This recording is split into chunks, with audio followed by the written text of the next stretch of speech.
Hello aspirants, I hope all of you are fine and doing well. जैसा कि हम जानते हैं कि सिविल इंजीनियरिंग ग्रेजुएट्स और डिप्लोमा होल्डर्स जो हैं अभी कॉम्पिटिटिव एग्ज़ाम लिख चुके हैं, चाहे वो हमारा JK PSC assistant engineer examination हो या फिर हमारा JK SSB junior engineer examination हो।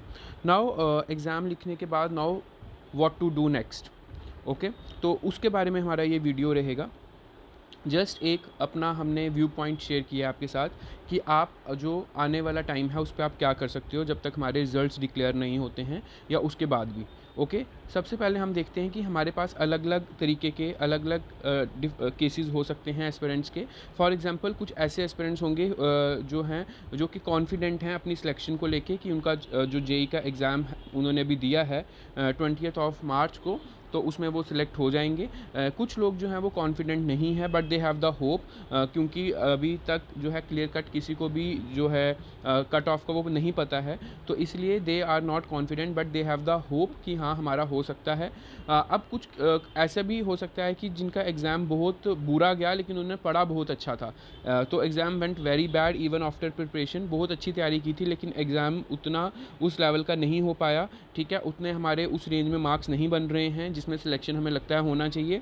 उसके बाद exam went very bad because preparation was not good. हमने प्रिपरेशन अच्छे से नहीं की थी, चाहे हमने रिवीजन अच्छे से नहीं की थी या हमने ज़्यादा सीरियसनेस से प्रिपरेशन नहीं की थी, इसकी वजह से हमारा जो पेपर है वो अच्छा नहीं हुआ। और फिफ्थ केस ये हो सकता है कि हमारा एग्ज़ाम अच्छा हुआ, हालांकि हमने इतनी ज़्यादा प्रिपरेशन भी नहीं की थी लेकिन फिर भी एग्ज़ाम ठीक गया। तो हमारे पास अलग अलग केसेस के जो हैं एस्पिरेंट्स हो सकते हैं, तो आप अपना खुद डिसाइड कर सकते हैं कि आप कौन सी कैटेगरी में बिलोंग करते हैं। ठीक है, हम चलते हैं वन बाय वन। सबसे पहले हमारे पास है कॉन्फिडेंट ऑफ सिलेक्शन। जो स्टूडेंट्स जो हैं एस्पिरेंट्स जो हैं उनको पूरा कॉन्फिडेंस है कि भाई बहुत अच्छे मार्क्स बन रहे हैं, 110 105 108 से ऊपर बन रहे हैं, उनको पूरा कॉन्फिडेंट है कि हाँ भाई मेरा सिलेक्शन हो जाएगा। तो उनके पास जो है हमारी तरफ से दो सजेशंस हैं।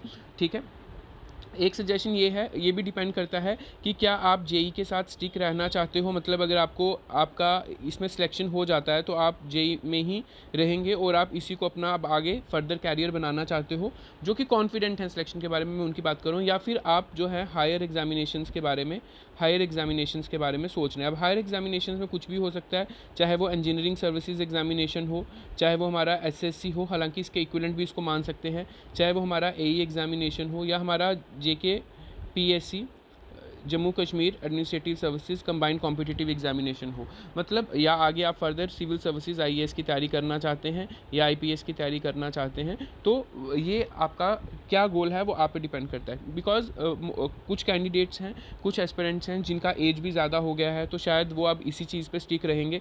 ठीक है, उनका जेई में सिलेक्शन हो जाए तो they would be highly highly thankful to God कि हमारा सिलेक्शन हो गया और हम यहाँ अब रुकना चाहते हैं, आगे फर्दर लाइफ में अपना कुछ देखना चाहते हैं। बट अगर आपकी एज अभी ज़्यादा नहीं है और आप आगे कुछ और भी करना चाहते हैं, तो आप इसको एज ए जॉब सिक्योरिटी लेके आप आगे फर्दर तैयारी कर सकते हैं। और अगर आप करनी है फर्दर तैयारी तो आप वो तैयारी स्टार्ट कर दीजिए, क्योंकि अगर इसमें आपका सिलेक्शन पक्का है तो आप फर्दर जो भी स्ट्रैटेजी बना के जो भी आपको गाइडेंस चाहिए आप उसमें हमारी हेल्प ले सकते हैं और आप अपनी फर्दर तैयारी कर सकते हैं without wasting any precious time. तो आप फर्दर इन एग्जामिनेशंस की तैयारी कर सकते हैं।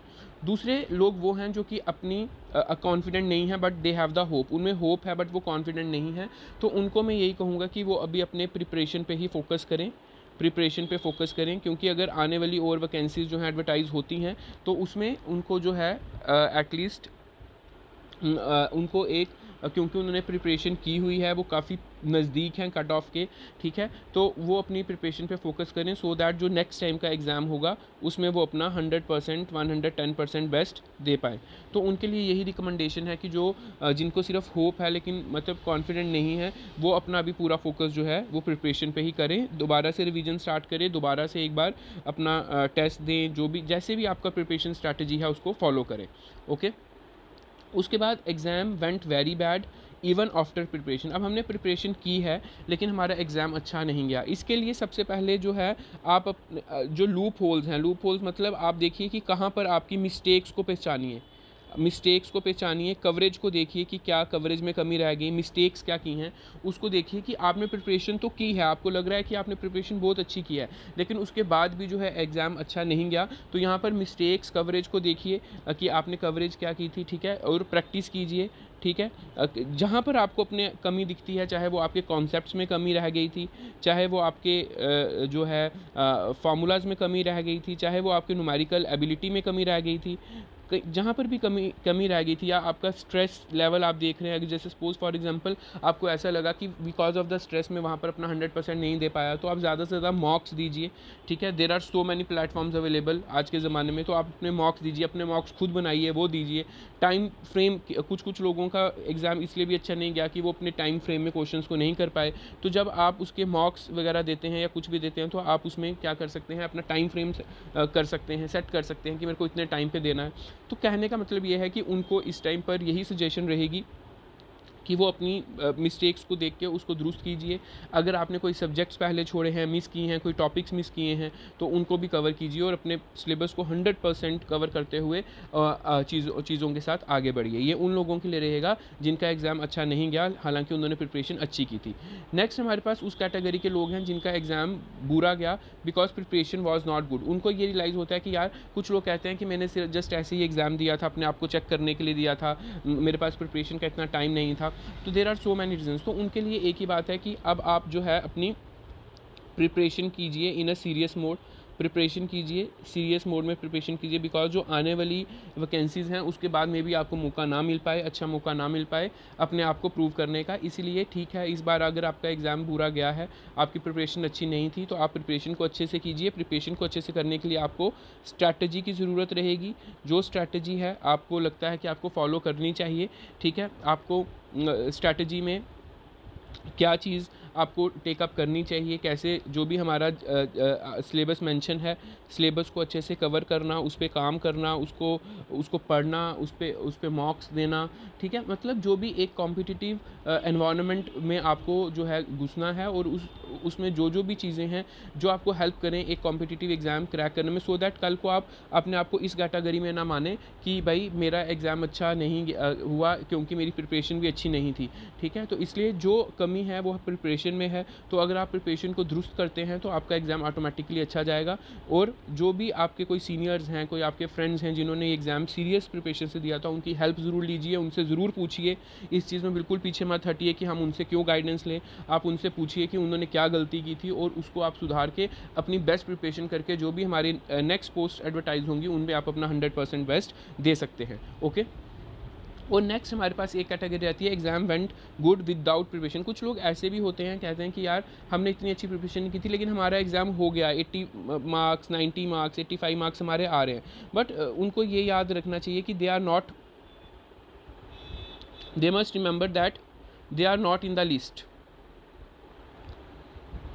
दे must remember that they are not in the list. वो लिस्ट में नहीं है, इसीलिए अगर वो लिस्ट में नहीं है तो उनका जो है प्रिपरेशन चाहे उन्होंने की हो या ना की हो, वो मैटर जो है नहीं करता है। तो इसीलिए उनके लिए यही एडवाइजेबल है कि वो जो उनका जो प्रिपरेशन है उसको वो दोबारा से करें, ठीक है। हालांकि उन्होंने नहीं की है, लेकिन उस प्रिपरेशन को वो बेस्ट वे से करें, बेस्ट वे से प्रिपरेशन को करें जो रिक्वायरमेंट है, as per requirement of competitive exam वो तैयार करें। इस बार उनका एग्ज़ाम अच्छा हुआ है, तो वो ये नहीं कह सकते कि नेक्स्ट बार भी अगर वो विदाउट प्रिपरेशन जाएंगे तो निकाल लेंगे, ऐसा कुछ भी नहीं है, ठीक है। अगर हम उस रेंज में आना चाहते हैं कि जिस रेंज में सिलेक्शन होता है बेसिकली, अगर उस रेंज में आना चाहते हैं तो उस रेंज में आने के लिए हमें जो है मार्क्स जो हैं वो हायर चाहिए, जैसे अगर पेपर इजी मॉडरेट आता है तो इसीलिए इस केस के लिए मैं यही कहूँगा कि अगर आपने प्रिपरेशन नहीं की थी और आप उससे सेटिस्फाई हो रहे हैं कि नहीं, मतलब मेरा एग्ज़ाम अच्छा चला गया तो मैं थोड़ा सा और पढ़ूंगा तो नेक्स्ट टाइम तो सिलेक्शन हो ही जाएगा, तो ऐसी बात बिल्कुल नहीं है। विदाउट प्रिपरेशन हम किसी भी एग्ज़ाम के लिए नहीं जा सकते, ठीक है। 80-85 मार्क्स या जो कट ऑफ से नीचे मार्क्स हैं हम उसके करीब पहुँच सकते हैं, लेकिन कट ऑफ की रेंज में नहीं पहुँच सकते। तो उनके लिए मेरा यही पर्सनल सजेशन रहेगा कि वो अपनी प्रिपरेशन को अच्छे से करें, ठीक है। विदाउट प्रिपरेशन एग्ज़ाम के लिए ना जाएँ, क्योंकि जो आने वाली पोस्ट हैं उसके बाद बंदे ने जैसे पहले भी कहा, क्या पता हमें अपॉर्चुनिटी मिले या ना मिले, तो जो भी है हम इसी में बेस्ट वे से प्रिपरेशन करें। आई होप आपको इस वीडियो से कुछ ना कुछ इन्फॉर्मेशन मिला होगा, एंड आई रिक्वेस्ट कि अगर किसी को कोई भी प्रॉब्लम होगी कि how to start how to start and how to move ahead, you can contact anytime. Thank you so much and best of luck.